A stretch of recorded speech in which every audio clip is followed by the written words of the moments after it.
خان یہ وہ لیاقت باغ ہے جس لیاقت باغ میں جب جلسہ ہوتا ہے تو حکومت کے تختے الٹ جاتے ہیں۔ یہ لیاقت باغ کا جلسہ جو ہوتا ہے یہ تاریخی جلسہ ہوتا ہے، فیصلہ کن جلسہ ہوتا ہے۔ جلسہ تو آپ نہ کر سکے، لیکن کل وکیلوں نے احتجاجی کال دیا ہے، وکیلوں نے اپنا یہاں پہ دھرنا کرنا ہے یا جو بھی کرنا ہے۔ آپ کیا کہتے ہیں اس والے؟ مغل صاحب، جس طرح آپ نے کہا کہ یہ ایک تاریخی جگہ ہے، یہاں پہ بڑی بڑی جماعتوں نے تاریخی جلسے کیے ہیں، اور یہ یہاں پہ جب بھی جلسہ ہوتا ہے تو بہت بڑے بڑے فیصلے آ جاتے ہیں۔ جیسے آپ نے بتایا ہے کہ بڑی حکومتوں کے تختے الٹے گئے، اور جیسا کہ آپ نے دیکھا راولپنڈی انتظامیہ اس جلسے سے اتنا ڈر گئی ہے کہ انہوں نے یہاں پہ تالے لگانے شروع کر دیے ہیں، خاکدار تارے منگوا کر اس کو مکمل سیل کیا جا رہا ہے۔ یہ بوکھلاہٹ کا شکار ہیں، لیکن انشاءاللہ تعالی خان کا یہ فیصلہ تھا کہ اگر یہ جلسہ نہ کرنے دیں تو پھر آپ نے احتجاج کرنا ہے، اور احتجاج پرامن احتجاج، لیکن آپ نے راولپنڈی شہر سے لوگوں کو نکال کر یہ پیغام دینا ہے کہ ملک پاکستان اب اس طرح نہیں چلے گا۔ السلام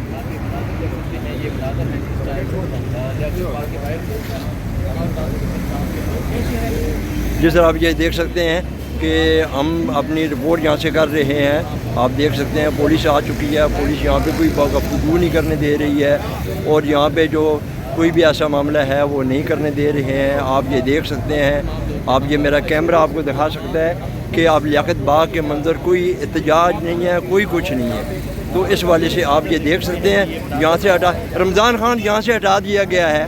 کیا آپ میڈیا پہ بات کرنے میں، آپ کے میڈیا پہ پابندی نہیں ہے؟ میڈیا پہ آپ بات کر سکتے ہیں، آپ میڈیا پہ بات کر سکتے ہیں، آپ پہ پابندی نہیں ہے۔ دیکھیں، آپ دیکھ سکتے ہیں یہ بات جی جی، آپ بات کرنے پہ آپ کی پابندی نہیں ہے، آپ چینلوں پہ کر سکتے ہیں بات، اس میں کوئی ایشو نہیں ہے۔ جی، آپ بات اپنی جاری کنٹینیو بات رکھیں۔ آئینی حق ہے، اور اس سے ان کو روکا جا رہا ہے۔ پاکستان تحریک انصاف کو پنجاب پولیس یہاں پہ آ گئی ہے، تو وہ یہ کہہ رہے ہیں کہ یہ جگہ آپ خالی کریں اور یہاں سے آپ رک جائیں، اور آپ میڈیا کے سامنے بھی بات نہ کریں۔ تو اب کیا یہ وہ لیاقت باغ ہے راولپنڈی شہر سے شیخ رشید جہاں پہ جلسے کرتا ہے بغیر کرسیوں سے، ٹھاٹھیں مارتا ہوا سمندر، آج وہ شخص بھی یہاں پہ ساتھ نہیں ہے۔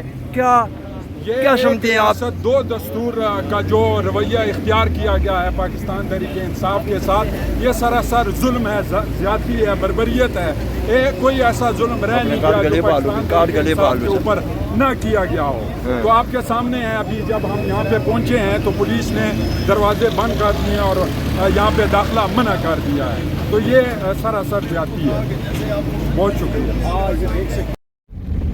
جی ناظرین، وکلا تاریخ کل لیاقت باغ کو منتخب کیا گیا ہے سب وکلا برادری نے۔ آج ہم لیاقت باغ جب پہنچے، گیٹ بند، تالے لگے ہوئے ہیں، پولیس بے شمار، پولیس آج سے گرفتاریاں کرنی شروع کر دی ہیں۔ ضیاء اللہ خان صاحب میرے ساتھ ہیں، لیاقت باغ سے ہم اس وقت مری روڈ پر ہی ہیں، ہم ادھر ہی ہیں۔ ضیاء اللہ خان صاحب سے پوچھتے ہیں کہ ضیاء اللہ خان صاحب، یہ کیا آپ یہ تحریک کیسے کامیاب کریں گے سر؟ پنجاب میں تو آپ سر نہیں اٹھا سکتے۔ دیکھیں جی، یہ لوگوں کا جو ہجوم، جو قوم ہے نا، وہ اس چیز کے لیے ڈٹرمن ہے کہ ہم نے اس احتجاج کو، اس جلسے کو، ان چیزوں کو کامیاب و کامران کرنا ہے۔ کس مقصد کے لیے؟ اس کا مقصد ہے کہ پاکستان کی عوام کی فلاح ہو، اس کا مقصد ہے ملک میں آئین و قانون کی بالادستی ہو، اس احتجاج کا مقصد ہے کہ خان صاحب کی رہائی ہو، خان صاحب کے ساتھ بشرا be be, Hassan Niazi advocate اور باقی جو بے گناہ قیدی رکھے ہوئے ہیں ریاست نے۔ افسوس سے کہنا پڑ رہا ہے کہ کوئی قصور تو بتا دیں ان کا۔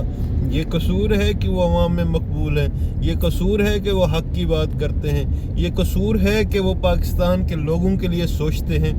آپ کو ہوش کے ناخن لینے چاہیے۔ آپ ملک کو تباہی کی طرف لے کے جا رہے ہیں، آپ ملک پاکستان کے لیے ذرا بھی نہیں سوچ رہے، آپ اپنی ذاتی مفاد تک محدود ہو گئے ہیں، آپ اپنے جو مالی مفادات ہیں ان تک محدود ہو گئے ہیں۔ آپ کو میں سمجھتا ہوں کہ اس سے بالاتر ہو کے اپنے خیالات کا بھی اظہار کرنا چاہیے، اپنے کردار سے بھی ثابت کرنا چاہیے کہ آپ لوگ عوام پاکستان کی رائے کو مقدم ضیاء اللہ خان راولپنڈی کا جلسہ نہ ہونا یہ بہت بڑا ایک سوالیہ نشان ہے.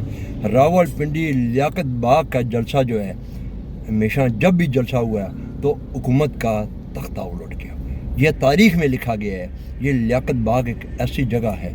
کیا سر راولپنڈی شہر سے آپ کو این او سی نہ ملنا اور عمران خان کا اڈیالہ جیل سے میسج آنا جلسہ منسوخی کی، اس کی وجہ بڑی سادی ہے. یہ اس دفعہ بھی چاہ رہے تھے کہ جس طرح اسلام آباد سنگجانی والے جلسے میں رکاوٹیں ہم نے ڈالیں، جس طرح لاہور کانا والے جلسے میں ہم نے رکاوٹیں ڈالیں، اس طرح لوگوں کو پریشان بھی کریں، لوگوں کو تنگ بھی کریں، لوگوں کے راستے بھی روکیں اور ان کے بندے بھی گرفتار کریں اور ان کو مہینوں ہم این او سی کے پیچھے لگائے رکھیں. ہمیں عدالتوں سے انصاف کی توقع تو ہے، لیکن عدالتوں کو بھی سوچنا چاہیے کہ آپ اگر مہینوں ہمیں ایک این او سی دلوانے میں لگا دیں گے تو ہم کہاں کوئی جلسہ کر سکیں گے، کہاں کوئی احتجاج ریکارڈ کرا سکیں گے. احتجاج ہوتا ہے فوری نوعیت کا. جی ناظرین، آپ نے ضیاء اللہ خان صاحب کا سنا ہے. میرا جہاں تک میری رائے ہے یا میں دیکھ رہا ہوں، پی ٹی آئی کو آگے بہت انتہائی مشکلاتیں پیش آنے والی ہیں، جو میرا تجزیہ ہے یا جو میں سوچ رہا ہوں. کیونکہ پی ٹی آئی کے لیے مزید مشکلاتیں آ رہی ہیں، کیونکہ پی ٹی آئی کے اندر چند لوگ ایسے ہیں جو لوگوں کے اندر اتنی سخت، اتنی پاور، اتنی ان کی پرسنالٹی، ان کے وہ معاملات نہیں ہیں کہ جس پہ وہ گرپ رکھتے ہوں. میرے ساتھ بڑے سینئر جرنلسٹ موجود ہیں. سیال گور صاحب سے میں پوچھتا ہوں، سیال گور صاحب، آپ لیاقت باغ کے جلسے کی منسوخی کو کیسے دیکھ رہے ہیں؟ کیونکہ آپ کے بڑے اہم تجزیے ہوتے ہیں. دیکھیں، پوائنٹ آف ویو سے دیکھا جائے تو جتنے پاکستان تحریک انصاف کو جلسوں کی اجازت ملی ہے وہ شہر سے 20 کلومیٹر دور ہوتا ہے، اور عموماً پاکستان تحریک انصاف جو ہے 20 کلومیٹر وہاں سے ان کا کارکن نکلتا ہے، پیدل چلتا ہے، کنٹینر، گیس، شیلنگ، ہر چیز کو برداشت کر کے جلسہ گاہ کی طرف پہنچتا. لیکن وہاں پہ جو انتظامیہ ہے وہ لیتک لیل سے جو ہے وہ ڈیلنگ ٹیکٹکس جسے بولتے ہیں اس سے وہ کام چلاتی ہے. مینس کہ اگر لاہور کا جلسہ ہو، سنگجانی کا جلسہ ہو یا دوسرا، تو ایٹ لیسٹ 8 گھنٹے پہلے این او سی ملنا پاکستان تحریک انصاف کے کارکنان کی بڑی پریشانی بن رہی ہے. حالانکہ تینوں چاروں جلسے آپ بھی اس میں شامل تھے، ہم بھی جو ہے وہ جلسے کور کر رہے تھے. اچھی بات ہے کہ پاکستان تحریک انصاف کو پتہ چل گیا کہ اگر ہمیں بکرا منڈی یا کسی گندگی والی جگہ پہ جگہ دینی ہے تو پھر ہم اپنی مرضی سے ریلی نکال لیں. پرچہ وہاں پہ بھی ہونا ہے، پرچہ ریلی پہ بھی ہونا ہے، تو بیسٹ آپشن ہے پی ٹی آئی کے لیے، وہ سڑکوں پہ آئیں گے. سیال گور صاحب، آنے والا مین چیز یہ ہے 9 مئی کے بعد پی ٹی آئی دب گئی تھی. پی ٹی آئی کا ورکر ڈر گیا تھا. 8 فروری تک لوگ منظر نامے پہ نہیں تھے.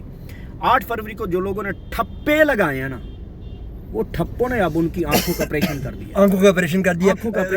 اب حسن رؤف صاحب کا اور استعفیٰ، اس کے بعد پاکستان تحریک انصاف اب روڈز پہ بھی آ گئی ہے، جھنڈا بھی ہے، پاکستان تحریک انصاف کا نام بھی ہے، ٹی وی پہ بھی ہے، ہر جگہ پہ ہے. تو اب پارلیمنٹ میں بھی سب سے بڑی جماعت بیٹھی ہوئی ہے. تو مذاکرات کی اگر آپ بات کر رہے ہیں نا، دیکھیں مذاکرات کبھی سیاستدان بند نہیں کرتے. یاد مذاکرات کرنے والے کون لوگ ہیں ان کے پاس؟ جی، مذاکرات کرنے کے لیے عمران خان خود بیٹھے ہیں. عمران خان خود بیٹھے. عمران خان کیسے جیل میں بیٹھ کے مذاکرات نہیں ہوتے ہیں؟ اگر مذاکرات کے لیے عمران خان کے پاس ڈونلڈ لو جا سکتا ہے تو یہاں پہ کوئی شیشے کے بنے ہوئے لوگ بیٹھے ہیں یا سونے کے بنے ہوئے بیٹھے ہیں یا کسی کو بہت بڑی طاقت کا نشہ ہے کہ میں نہیں جاتا، وہ گئے بھی ہیں. یہ میں خبر دے رہا ہوں آپ کو. جو یہ سوچتے ہیں نا کہ کوئی نہیں گیا، وہ ہر بندہ گیا کہ مذاکرات ہو جائے. یہ سپریم کمانڈر جو ہوتا ہے نا، وہ ساری آرمی کا سپریم کمانڈر ہوتا ہے، جسے آصف زرداری بولتے ہیں. وہ 11 فروری کی رات 11 بجے وہاں پہنچا تھا. کسی کو یہ پتہ ہی نہیں ہے، سب خبروں کا لوگوں کو پتہ ہے. آپ اگر وہ راز کھلوائیں گے تو ایک دن سامنے بھی آ جائیں گے. پی ٹی آئی خود ایکسیپٹ کرے گی کہ زرداری صاحب جو ہے وہ کمر کی تکلیف اور ہاتھ میں کھونڈا لے کر وہاں پہ پہنچا ہوا تھا. تو مذاکرات تو ہر جگہ ہوتے ہیں. سر، حسن رؤف صاحب کا استعفیٰ لینا اور شیخ اکرم وقاص کو سیکرٹری اطلاعات اور نشریات لگانا، آپ کیا سمجھتے ہیں؟ The nice person for nice job, the perfect person for perfect job.